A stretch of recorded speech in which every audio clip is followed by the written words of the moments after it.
সেদিন ওই বান্দাগুলো বলবে লিমা হাশারাতানি আমা ওয়াকাদ কুনতু বাসীরা, আল্লাহ তুমি আমাকে আজকে অন্ধ করে কেন তুলেছো, আমি তো চক্ষুওয়ালা ছিলাম।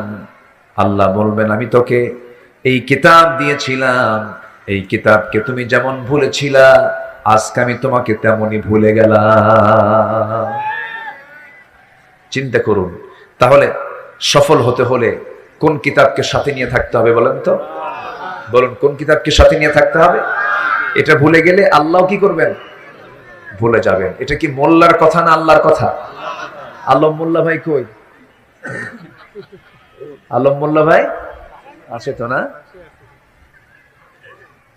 ওনার বিরুদ্ধে মামলা ছিল 27টা না? 27টা মামলা ছিল। বলেন চাকরি কি আর করার দরকার আছে? কোনো কথা বলেন? আমার দেশে আল্লাহ তুমি সবার হৃদয়কে তুমি উদার বানায় দাও, জোরে বলি আমিন। আমরা সহাবস্থান চাই, আমরা একসঙ্গে থাকতে চাই। মত ভিন্ন হতে পারে, মত ভিন্ন হতে পারে, দল ভিন্ন হতে পারে, এর মানে কি আমরা পাষাণ হব, পাশবিক আচরণ করব? একটা মানুষকে মেরে হাত পা ভেঙ্গে গুঁড়ো করে দেওয়া, দুনিয়া থেকে শেষ করে দেওয়া, এটা তো মানুষের কাজ না ভাই। আমার নবীজির ঘরে, আমার নবীজি যার ঘরে